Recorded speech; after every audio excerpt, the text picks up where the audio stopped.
નમસ્કાર મિત્રો, સ્વાગત છે તમારું ક્યુ સરના ડિજિટલ પ્લેટફોર્મ. મિત્રો, આપણે આજના વિડીયોની અંદર વાત કરવાના છીએ ટેટ 1 માટે. ટેટ 1 ની વાત ખરી, પણ એની અંદર કયો ટોપિક? તો આપણી ચોપડીનું ગણિત. હવે તમને પ્રશ્ન થાય કે ચોપડીનું ગણિત એટલે શું? તો ચોપડી એટલે કઈ? તો આપણી જે જીસીઆરટી નું પાઠ્યપુસ્તક છે એ જીસીઆરટી ના પાઠ્યપુસ્તકની વાત કરવામાં આવેલી છે. તો જીસીઆરટી ધોરણ 6 થી 8 નું જે ગણિતનું પાઠ્યપુસ્તક છે એની અંદરથી જેટલા પણ કોન્સેપ્ટો આવે છે આ બધા જ કોન્સેપ્ટો તમારે તૈયાર કરવાના છે એઝ સ્પેશિયલ ટેટ 1 માટે. કેમ? તમે જોશો કે ટેટ 1 નો જે સિલેબસ છે એની અંદર 30 માર્ક્સનું ગણિત છે. તો એ 30 માર્ક્સના ગણિતની અંદર જેટલા પણ પ્રશ્નો પૂછવામાં આવેલા છે એ બધા જ પ્રશ્નો તમને ક્યાંક ને ક્યાંક ધોરણ 6 થી 8 ની ચોપડીના પાઠ્યપુસ્તકના કોઈક કોન્સેપ્ટને આધારે જોવા મળશે. ટકાવારીનો કોન્સેપ્ટ હોય એટલે કે ટકાવારીનો પ્રશ્ન હોય તો તમને ધોરણ 6 થી 8 ના પાઠ્યપુસ્તકની અંદર માપન નામનું જે ચેપ્ટર આપ્યું છે એની અંદર આપવામાં આવેલો છે. સોરી, માપનની જગ્યાએ આપણે વાત કરીએ કે રાશિઓની તુલના. તો રાશિઓની તુલનાની અંદર આપણને ટકાવારીનો કોન્સેપ્ટ આપવામાં આવ્યો છે, જ્યારે માપનની અંદર પરિમિતિ, ક્ષેત્રફળ અને ભૂમિતિનો કોન્સેપ્ટ આપવામાં આવ્યો છે. એટલે ધોરણ 6 થી 8 ની અંદર જેટલા પણ કોન્સેપ્ટ આવે છે એને આધારે જ પ્રશ્નો તમારી ટેટ 1 ની પરીક્ષાની અંદર આવે છે. ક્લિયર? તો એના માટે તમારે સૌથી પહેલું કામ શું કરવાનું છે? તો ધોરણ 6 થી 8 નું જે પાઠ્યપુસ્તક છે આ પાઠ્યપુસ્તકને રિફર કરવાનું અને વ્યવસ્થિત અભ્યાસ કરી લેવાનો. એની અંદર જેટલા પણ કોન્સેપ્ટ આવે છે આ કોન્સેપ્ટ ક્લિયર કરી લેવાના. નથી ખબર પડતી તો કોઈ પણ જગ્યાએથી તમે એ કોન્સેપ્ટને ક્લિયર કરી શકો છો અને એ તમારી નોટબુકમાં ઉતારી લેવાના. ક્લિયર? તો આજના વિડીયોની અંદર આપણે એને આધારે જ વિડીયો બનાવેલો છે કે ભાઈ તમારું ચોપડીનું ગણિત પાકું છે, તમારું 6 થી 8 નું પાઠ્યપુસ્તક પાકું છે. તો એના માટે આપણે અહીંયા તમે જોઈ શકો છો, જો કે ભાઈ સંખ્યા પરિચય, પૂર્ણાંક સંખ્યાઓ અને સમય સંખ્યાઓ. તો તમને ખ્યાલ જ છે કે ભાઈ સંખ્યા પરિચય છે એ ધોરણ 6 નું પ્રથમ ચેપ્ટર છે. પૂર્ણાંક સંખ્યા છે એ ધોરણ 7 નું પ્રથમ ચેપ્ટર છે અને સમય સંખ્યા છે એ ધોરણ 8 નું પ્રથમ ચેપ્ટર છે. આ ત્રણેય ધોરણના એક એક ચેપ્ટર્સ આપણે અહીંયા લીધેલા છે. કેમ? તો આની અંદર જે બેઝિક છે આ એકદમ બેઝિક છે. આ બધા ચેપ્ટર કેવા છે? એકદમ બેઝિક છે. તો આ બેઝિક ચેપ્ટર્સમાંથી પણ મારે જો પ્રશ્નો બનાવવા છે તો હું કેવી રીતે પ્રશ્નો બનાવી શકું છું એ આપણે ડેમો માટે આજે આપણે લીધા છે. હું તમને ચોપડીના ગણિતના અલગ અલગ વિડીયો આપીશ જેની અંદર અલગ અલગ ચેપ્ટર્સના કેવી રીતે પ્રશ્નો બની શકે છે એ આપણે લઈને આવશું. પણ તમારે સૌથી પહેલું કામ એ જ કરવાનું છે કે ભાઈ ચોપડીનું ગણિત પાકું કરી લેવાનું છે. ક્લિયર? કારણ કે તમને ઘણી બધી જગ્યાએ જોવા મળશે જનરલ ગણિત તો આખું ગામ ભણાવતું હશે. પરીક્ષાની અંદર જનરલ ગણિત આવતું જ નથી. ચોપડીના ગણિતના કોન્સેપ્ટ છે એની બહાર એક પણ પ્રશ્ન પૂછાતો નથી. તો સૌથી પહેલું કામ શું? તો તમારે ચોપડીનું ગણિત કરી લેવાનું. ક્લિયર? ચલો, તો અહીંયાથી હવે શરૂઆત કરીએ. ચલો ભાઈ, શરૂઆત કરીએ એ પહેલા તમને જણાવી દઉં કે આપણી એપ્લિકેશન ક્યુસર છે. આ ક્યુસર એપ્લિકેશનમાં ટેટ ટાટને લગતા તમામે તમામ કોર્સ અવેલેબલ છે. એની અંદર અત્યારે નવરાત્રી ઓફર ચાલે છે જેમાં 50% ડિસ્કાઉન્ટ મળશે. ડિસ્કાઉન્ટ ક્યારે એપ્લાય થશે? તો જ્યારે તમે દુર્ગા50 નામનો કોડ એપ્લાય કરશો ત્યારે તમને આ ડિસ્કાઉન્ટ જોવા મળશે. ક્લિયર? તો ખાસ જે પણ લોકો ટેટ 1 ની તૈયારી કરવા માંગે છે એ આપનો TET 1 special course, TET 1 special course available છે. તમે વિઝિટ કરી શકો છો, ડેમો વિડીયો જોઈ શકો છો. એની અંદર આપણે ધોરણ 6 થી 8 નું ગણિતનું પાઠ્યપુસ્તક આખું જ ચેપ્ટર પ્રમાણે ભણાવેલું છે. બધા જ દાખલા પણ સોલ્વ કરાવેલા છે અને બધી જ વસ્તુ એની અંદર બેઝિકથી આપણે ક્લિયર કરાવેલી છે. તો જેને પણ જોઈન થવું હોય એ ડિસ્ક્રિપ્શન બોક્સમાં લિંક મળી જશે, તમને જોઈન થઈ શકો છો. ચલો હવે આપણે શરૂઆત કરીએ. ક્વેશ્ચન શું કહે છે ભાઈ અહીંયાથી? 3 + -10 બરાબર ખાલી જગ્યા. એકદમ બેઝિક ક્વેશ્ચન છે અને મેં શરૂઆતમાં જ કહ્યું કે ધોરણ 6, 7, 8 ના પ્રથમ ચેપ્ટર છે, એકદમ બેઝિક છે. બાળકો માટે પણ બેઝિક છે ને આપણા માટે પણ બેઝિક છે. તો અહીંયા શું જવાબ આવશે? 3 ± -10. તો આનો જવાબ થઈ જશે -7. ચલો, જવાબ શું મળે? -7. ઓપ્શનમાં જોઈએ. અહીંયા તો આપણને ઓપ્શન અલગ આપેલા છે. જોઈએ. પરિણામ પ્રાકૃતિક સંખ્યા છે. ચલો, પરિણામ એટલે કે આ જે જવાબ મળ્યો પ્રાકૃતિક સંખ્યા છે? તો ના, કારણ કે આ તો -7 છે. પ્રાકૃતિક સંખ્યાની અંદર કોઈ દિવસ માઇનસ આવે નહીં. 1 થી શરૂ થતી બધી ધન સંખ્યાઓ પ્રાકૃતિક સંખ્યાની અંદર આવે. પછી પરિણામ ધન પૂર્ણાંક છે. ધન પૂર્ણાંક છે? તો ના. આ કયો પૂર્ણાંક છે? ઋણ પૂર્ણાંક છે એટલે કે આ પણ ના આવે. પરિણામ ઋણ પૂર્ણાંક છે તો હા, આપેલ તમામ આ ના આવે. તો આપણો જવાબ થઈ જશે ઓપ્શન નંબર સી, એકદમ ઈઝી ક્વેશ્ચન. ચલો આગળ વધીએ. શું કહે છે ભાઈ, પૂર્ણાંક સંખ્યાઓ વિશે નીચેનામાંથી શું સાચું છે? અહીંયા વિધાન આપેલા છે પૂર્ણાંક સંખ્યા માટે. પૂર્ણાંક સંખ્યા તમને ખ્યાલ જ છે કે પૂર્ણાંક સંખ્યાઓ કઈ કઈ, તો 0 એની જમણી બાજુ આવતી બધી જ ધન સંખ્યાઓ જે અનંત સુધી ચાલે, એની ડાબી બાજુ આવતી બધી જ ઋણ સંખ્યાઓ. આ ભેગું થઈ અને પૂર્ણાંક સંખ્યાનો ગણ બને. પૂર્ણાંક સંખ્યાનો સમૂહ કયો? તો 0, ધન પૂર્ણાંક અને ઋણ પૂર્ણાંક. તો એના માટે આપણને નીચેના વિધાનો આપેલા છે, ચકાસવાના છે.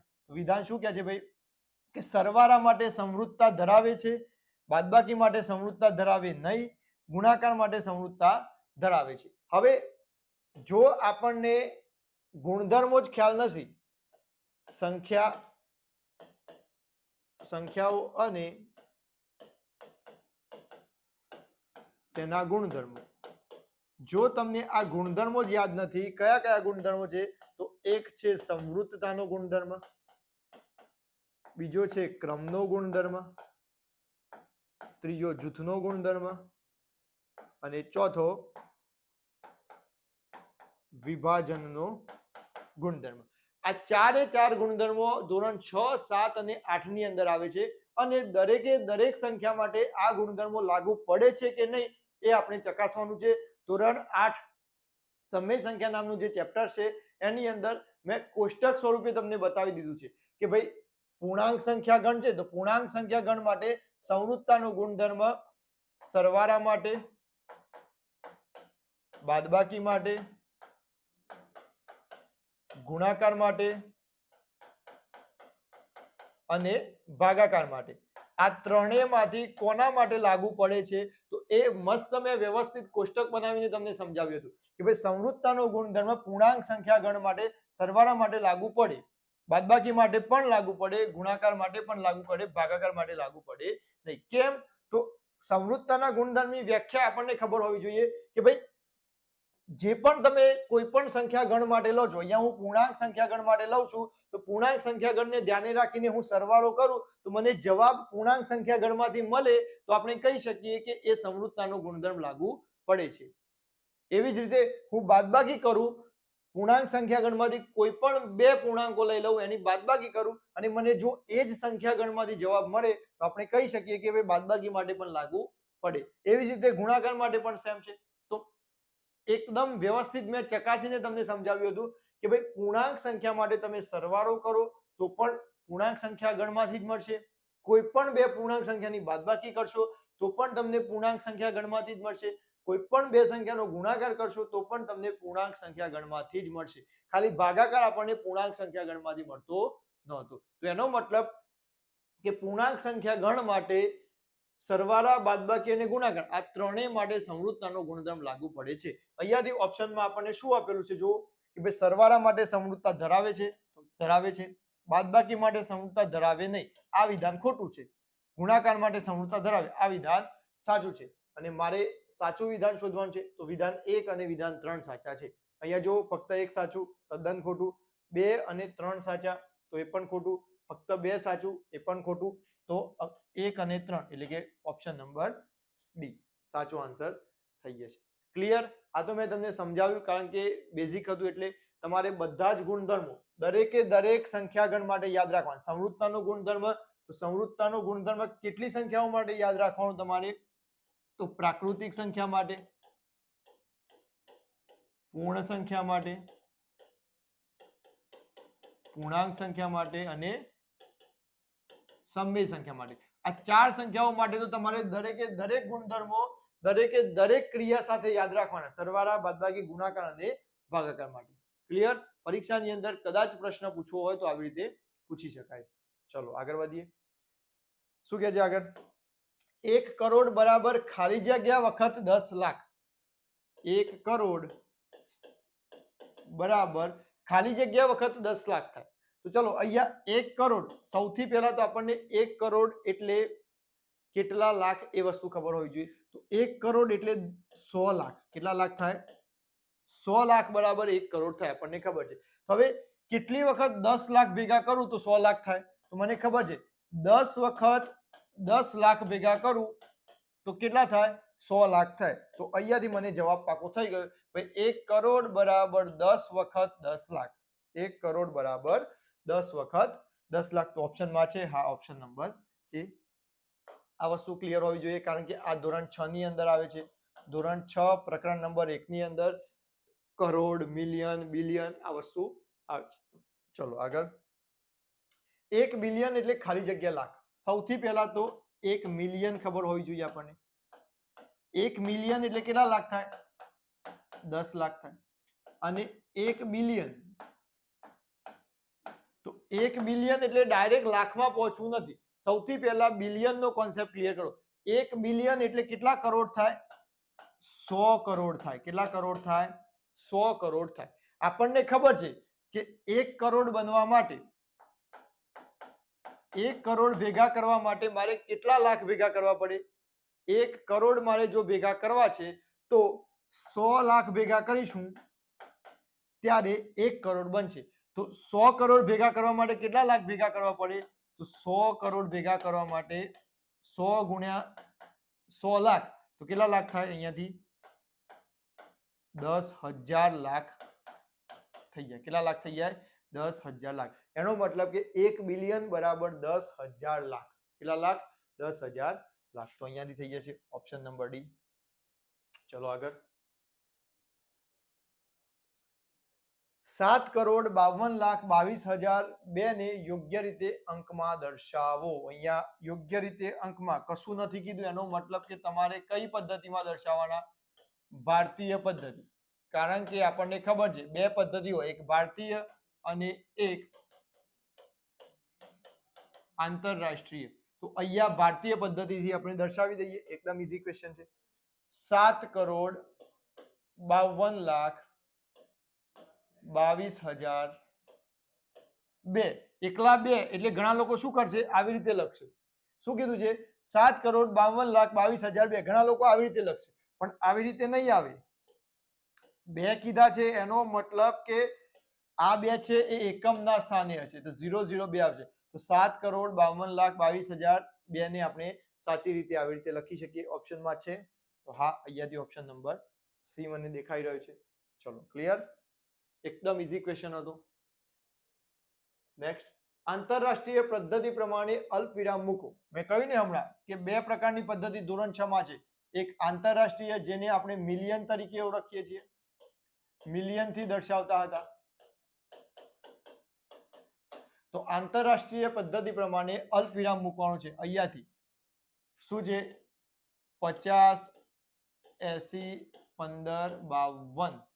ચલો તો યાદ કરો, ધોરણ 6 નું પહેલું પ્રકરણ યાદ કરો કે આંતરરાષ્ટ્રીય પદ્ધતિની અંદર શું કરતા હતા? તો પાછળથી 3 કિંમત પછી 3 અંક પછી આપણે શું કરતા હતા? અલ્પવિરામ મૂકતા હતા. આપણને બધાને ખબર છે. તો અહીંયાથી સૌથી પહેલા 3 અંક એટલે કે અહીંયા અલ્પવિરામ આવશે, પછી અહીંયા અલ્પવિરામ આવશે.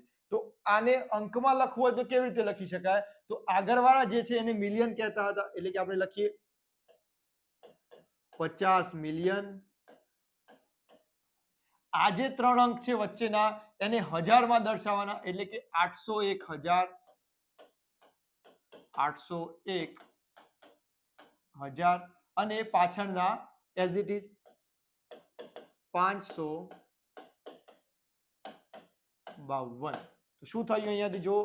50,801,552. આ અંકમાં થઈ ગયું, આ એને શબ્દોમાં થઈ ગયું. તો બંને રીતે તમને ખબર હોવી જોઈએ. આપણને અહીંયા ખાલી ને ખાલી અલ્પવિરામ મૂકવાનો હતો, તો 50 પછી અલ્પવિરામ આવશે, પછી 801 પછી અલ્પવિરામ આવશે અને 552. તો અહીંયા છે. ઓકે, અહીંયા ઓપ્શન નંબર બી. ચલો રેડી. નેક્સ્ટ આગળ વાત કરીએ. 3 અંકની સૌથી મોટી સંખ્યા પ્લસ 1 બરાબર ખાલી જગ્યા. 3 અંકની સૌથી મોટી સંખ્યા કઈ? તો આપણને ખબર છે 999 પ્લસ 1 બરાબર શું થશે? 1000. શું થશે? 1000. અને આ 1000 શું છે? તો 4 અંકની સૌથી નાની સંખ્યા. આ શું છે? 4 અંકની સૌથી નાની સંખ્યા. તો અહીંયા ઓપ્શન છે 4 અંકની સૌથી નાની સંખ્યા. ઓપ્શન નંબર 1 સાચો છે. તો તો ઘણા લોકો શું કરશે, ઓપ્શન 1 સાચો છે તો ઓપ્શન એ ટીક કરીને આગળ નીકળી જશે, આગળના ઓપ્શન જ વાંચવા નહીં જાય. પણ એવી ભૂલ કરવાની નહીં. જો અહીંયા બીજો ઓપ્શન શું છે, 4 અંકની સૌથી મોટી સંખ્યા, એટલે કે આ તો ખોટું જ છે, 4 અંકની સૌથી મોટી સંખ્યા નથી મળતી. 1000, તો આ જવાબ પણ સાચો છે, કારણ કે જો અહીંયા 3 અંકની સૌથી નાની સંખ્યા પ્લસ 1 કરવાથી મને 1000 મળે છે. તો આ જવાબ પણ વ્યાજબી કહેવાય, સાચો જ કહેવાય. તો આ પણ સાચો છે. ઓપ્શન નંબર ડી શું કહે છે, એ અને સી બંને. તો આપણો જવાબ શું થઈ જશે OMR ની અંદર, ઓપ્શન નંબર ડી. ઘણા લોકો એ ટીક કરી અને આગળ વધતા થઈ જશે, ઉતાવળ કરવાની નહીં. ક્લિયર? ચલો, 5 અંકની સૌથી મોટી સંખ્યા અને 4 અંકની સૌથી મોટી સંખ્યાના તફાવતના અંકોનો સરવાળો. અહીંયા શું કહે છે ભાઈ, 5 અંકની સૌથી મોટી સંખ્યા છે એ અને 4 અંકની સૌથી મોટી સંખ્યા છે એ બંને વચ્ચેનો જે તફાવત છે, એ તફાવતના જે પણ જવાબ મળે છે એના અંકો છે એનો સરવાળો કેટલો થાય. તો સૌથી પહેલા 5 અંકની સૌથી મોટી સંખ્યા મને ખબર છે કઈ, 99999. 4000, 4 અંકની સૌથી મોટી સંખ્યા 9999. આ બંનેનો તફાવત એટલે કે બાદબાકી કેટલા થશે, 0 0 0 0 અને 9. શું થઈ જશે, 0 0 0 0 અને 9. હવે આ અંકો છે એનો સરવાળો શું થશે, તો 9 પ્લસ 0 પ્લસ 0 પ્લસ 0 પ્લસ 0, તો કેટલા આવશે જવાબ, 9. ચલો, જવાબ કેટલો આવશે, 9. ઓપ્શનમાં છે નહીં, 1 2 3 4, એટલે કે ઓપ્શનમાં ભૂલ છે. અહીંયાથી શું છે, ઓપ્શનમાં ભૂલ છે. તો આપણે કોઈ પણ એક ઓપ્શનને અહીંયા સૌથી પહેલા એકને જ આપણે 9 કહી દઈએ. ચલો, ક્લિયર? ઓપ્શનમાં ભૂલ થાય, ટાઈપિંગમાં ભૂલ થાય, પીપીટી બનાવવાળા ભાઈની ભૂલ થાય, આપણે આપ્યું હોય તો એની નાની એક ભૂલ થાય, પણ આપણને જવાબ ક્લિયર અહીંયાથી થઈ ગયો. ક્લિયર? ચલો, તો આગળ વધીએ. કિંમત શોધો. ચલો, 2 ગુણ્યા 5, 2 ભાગ્યા 5 ગુણ્યા -3 ભાગ્યા 7 -1 ભાગ્યા 14 -3 ભાગ્યા 7 ગુણ્યા 3 ભાગ્યા 5.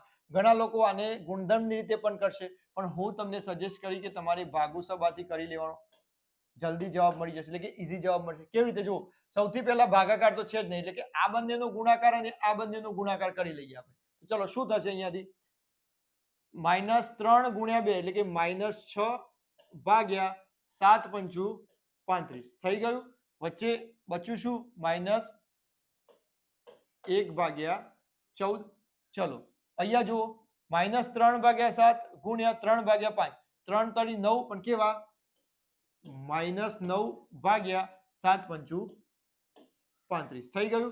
હવે આ બંનેના છેદ સમાન છે તો જોડે લખી દઈએ, કારણ કે 6 ભાગ્યા 35 -9 ભાગ્યા 35 અને -1 ભાગ્યા 14 આપણે લખી શકીએ, ક્રમના નિયમનું પાલન થાય છે. તો અહીંયા શું થશે, 35 સરખા -9 અને -6 કેટલા થાય, -9 અને -6 -15 અને -1 ભાગ્યા 14. હજુ આના ભાગ પડશે, કેટલા થશે, 5 તરી 15, 5 સત્તુ 35. તો અહીંયાથી જવાબ મળશે -3 ભાગ્યા 7 -1 ભાગ્યા 14. હવે અહીંયા જુઓ, અહીંયા આ બંનેનો છેદ સરખો કરવો હોય તો આને 14 લાવવા માટે આને કેટલા વડે ગુણવા પડે, 2 વડે ગુણવા પડે. તો અહીંયા 14 લાવવા માટે 2 વડે ગુણીશ તો ઉપર પણ 2 વડે, તો -6 -1 ભાગ્યા 14. તો અહીંયા શું થશે, 14 કોમન, -6 -1 એટલે કે -7, -7 ભાગ્યા 14,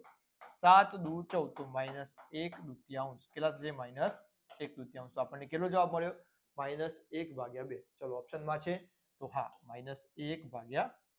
ક્લિયર? તો તમે સાદુરૂપ આવડતું હોય તમને આવી રીતે, અને સાદુરૂપની સાથે સાથે ગુણાકાર, ભાગાકાર અને સરવાળો આવડતો હોય તો તમને આનો જવાબ ઇઝીલી મળી જશે. અને તમે ટેટ 1 ની પરીક્ષાની અંદર જુઓ, 2017 નું પેપર હોય, 2023 નું પેપર હોય, એની અંદર કિંમત શોધવાવાળા દાખલા આવી રીતના પૂછાયેલા છે સાદુરૂપના આધારે.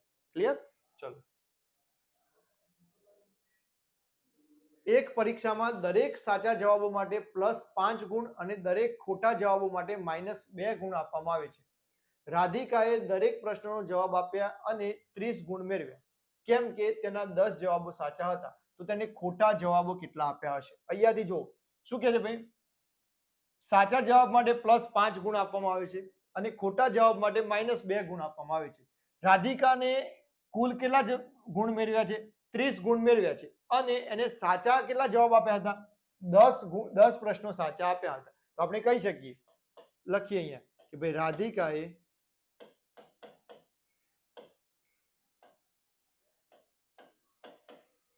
સાચા આપેલ પ્રશ્નો કેટલા હતા? 10 હતા. માટે સાચા પ્રશ્નોના ગુણ કેટલા થયા હશે? સાચા પ્રશ્નોના ગુણ કેટલા થયા હશે? 10 પ્રશ્નો સાચા આપ્યા, એક પ્રશ્નના સાચાના 5 ગુણ મળે તો કેટલા ગુણ થયા હશે? 50 ગુણ એને સાચા પ્રશ્નના મળ્યા હશે. એને ખોટા કેટલા આપ્યા એ મારે શોધવાનું છે, કારણ કે એને તો કુલ ગુણ કેટલા મળ્યા છે? 30 ગુણ મળ્યા છે. તો ખોટા પ્રશ્નના ગુણ કેટલા હશે?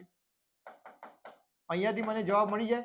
ખોટા પ્રશ્નના ગુણ કેટલા હશે? એને મળ્યા માર્ક્સ કેટલા? 30. એમાંથી સાચા માર્ક્સ કેટલા હતા? 50. તો 30 - 50 એટલે કે એને -20, જે -20 થયા છે એ કેવા હશે? ખોટા પ્રશ્નોના ગુણ હશે.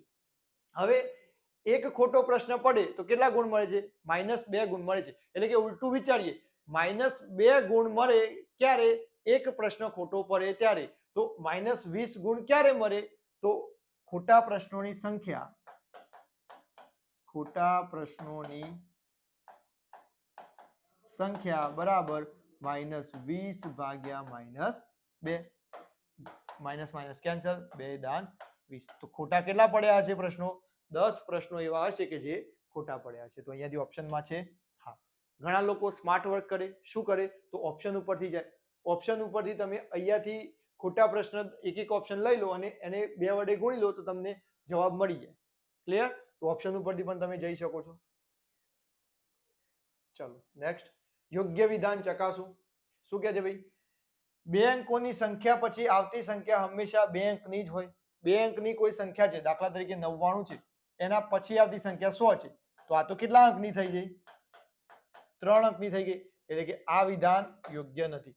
ચલો, પૂર્ણ સંખ્યા 13 એ 11 અને 12 વચ્ચે આવે છે? ના, 11, 12 અને 13. 13 છે એ તો 11, 12 અને પછી આવે, વચ્ચે તો આવે જ નહીં. એટલે કે આ પણ અયોગ્ય વિધાન છે. પ્રાકૃતિક સંખ્યા 1 ની પહેલા આવતી કોઈ પ્રાકૃતિક સંખ્યા નથી, આપણને ખબર છે. પ્રાકૃતિક સંખ્યા ગણ કયો છે?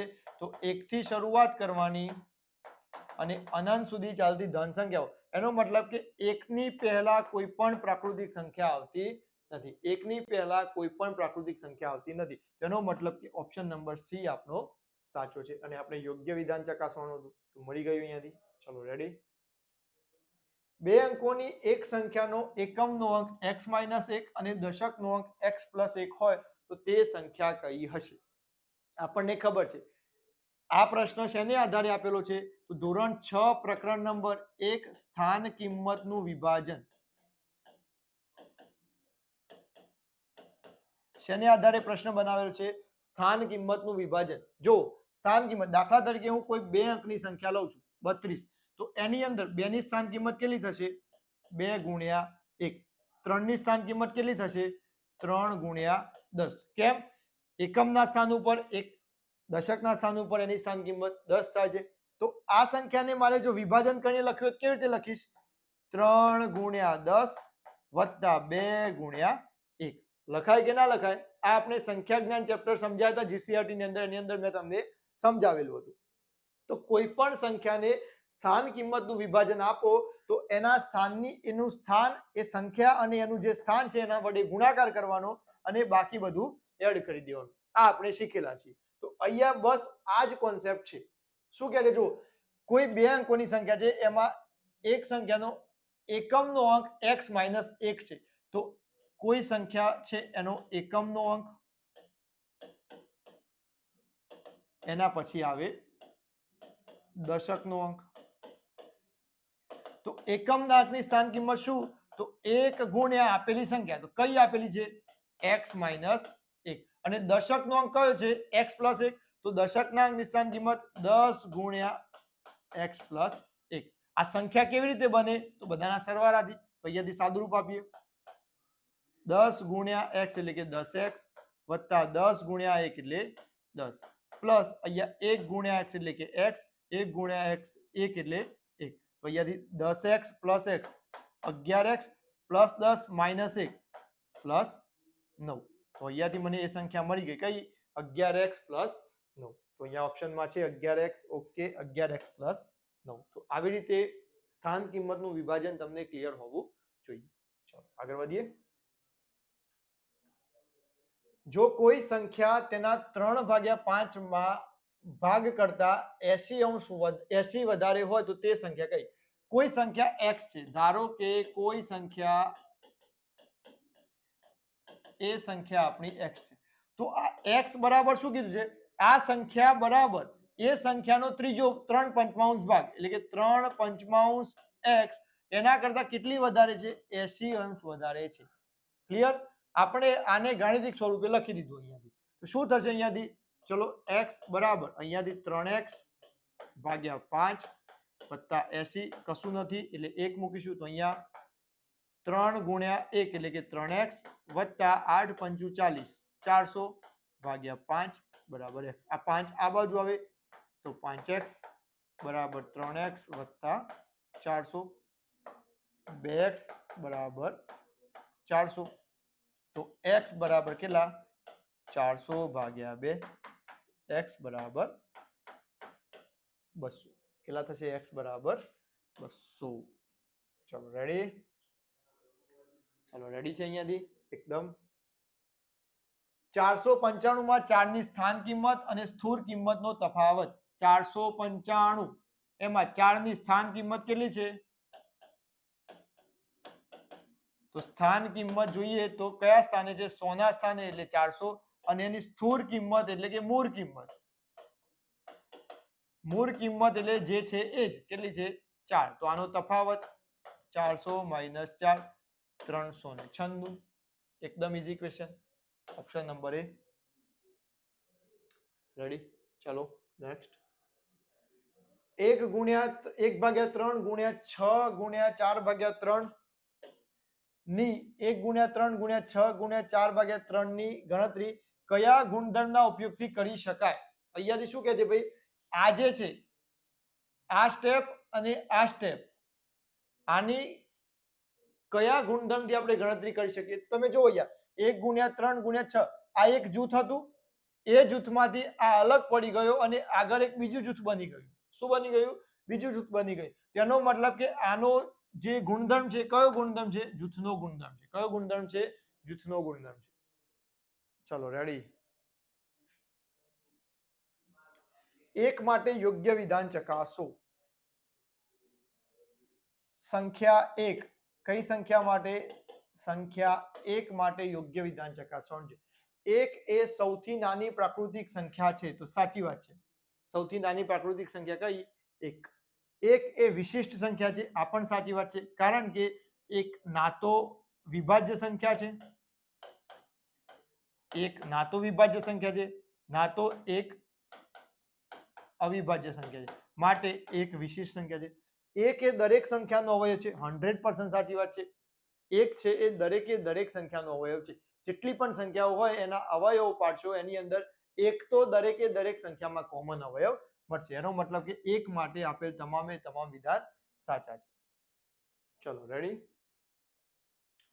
એક પ્રાકૃતિક સંખ્યામાં તેના પછીની પ્રાકૃતિક સંખ્યાના 3 ગણા ઉમેરતા 27 થાય છે તો તે સંખ્યા કઈ થશે ચલો દાખલા તરીકે ધારો કે કોઈ એક પ્રાકૃતિક સંખ્યા x છે આની અંદર એના પછીની પ્રાકૃતિક સંખ્યા એટલે કે એના પછીની પ્રાકૃતિક સંખ્યા કઈ x + 1 હશે એના 3 ગણા ઉમેરવાના છે 3 ગણા અને ઉમેરવાના છે એટલે કે સરવાળો કરવાનો છે તો કેટલા જવાબ મળે છે 27 મળે છે તે સંખ્યા શોધો આના ઉપરથી x મળશે એ આપણી સંખ્યા હશે કેટલા થશે x + 3x + 3 બરાબર 27 3 અને 1 4x + 3 બરાબર 27 3 આ બાજુ જાય તો 4x બરાબર 27 - 3 27 - 3 એટલે 24 4x તો x બરાબર 24/4 4 6 24 x બરાબર કેટલા 6 x બરાબર 6 અહીંયાથી ઓપ્શન નંબર ચલો, આ તો મેં રીત શીખવાડી. તમે આ જ પ્રશ્નને કેવી રીતે સોલ્વ કરી શકો છો? ઓપ્શન ઉપરથી તમે સોલ્વ કરી શકો. એક એક ઓપ્શન લેવાના. દાખલા તરીકે 6 લઉં, આપણને કહે છે કે 6 અને એના પછીની પ્રાકૃતિક સંખ્યા એટલે કે 7. તો 6 અને 7, 7 ના 3 ગણા, 7 તરી 21, 21 પ્લસ 6 કરીશ તો મને કેટલા મળશે? 27 મળશે. તો સીધો જવાબ મળી ગયો. એટલે તમે ઓપ્શન ઉપરથી પણ જઈ શકો છો. ક્લિયર? સમય બચાવવા માટે. ચલો, પ્રત્યેક 3 ક્રમિક પૂર્ણાંકોનો ગુણાકાર ખાલી જગ્યા વડે વિભાજ્ય છે. 24, 8, 6 અને 20. જો અહીંયા દાખલા તરીકે 3 પૂર્ણાંકો લઉં છું, 1, 2 અને 3. આનો ગુણાકાર કરીએ, 3 દુ 6, એકા 6. તો એનો મતલબ કે અહીંયાથી આ 3 નો ગુણાકાર 6 મળ્યો મને. તો આ 6 છે એ 24 વડે વિભાજ્ય થશે? ના થાય. 8 વડે થાય? ના થાય. 6 વડે થાય? હા થાય. 20 વડે થાય? ના થાય. જવાબ મળી ગયો મને. બીજું ચકાસીએ. 3, 5 અને 4. તો કેટલા થશે? 5 તરી 15, 15 ચોક 60. કેટલા મળશે? 60. તો 60 પણ 6 વડે વિભાજ્ય છે. એનો મતલબ કે અહીંયાથી મને એક તારણ મળે છે કે પ્રત્યેક 3 ક્રમિક પૂર્ણાંકોનો ગુણાકાર 6 વડે વિભાજ્ય હશે. કેટલા વડે વિભાજ્ય હશે? 6 વડે વિભાજ્ય હશે. ચલો, ઓપ્શન સી સાચો થઈ જશે.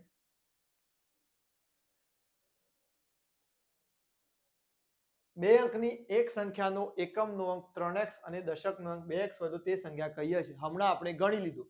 સ્થાન કિંમતનું પુનરાવર્તન, સ્થાન કિંમતની ગોઠવણી જે હતું એના જેવો ને જેવો આ પ્રશ્ન થશે. તો શું છે અહીંયાથી? એકમનો અંક અને દશકનો અંક. એકમનો અંક કયો છે? 3x. દશકનો અંક કયો છે? 2x. તો એકમનો અંક એટલે કે એની સ્થાન કિંમત 1, દશકનો અંક એટલે કે 10. શું થશે?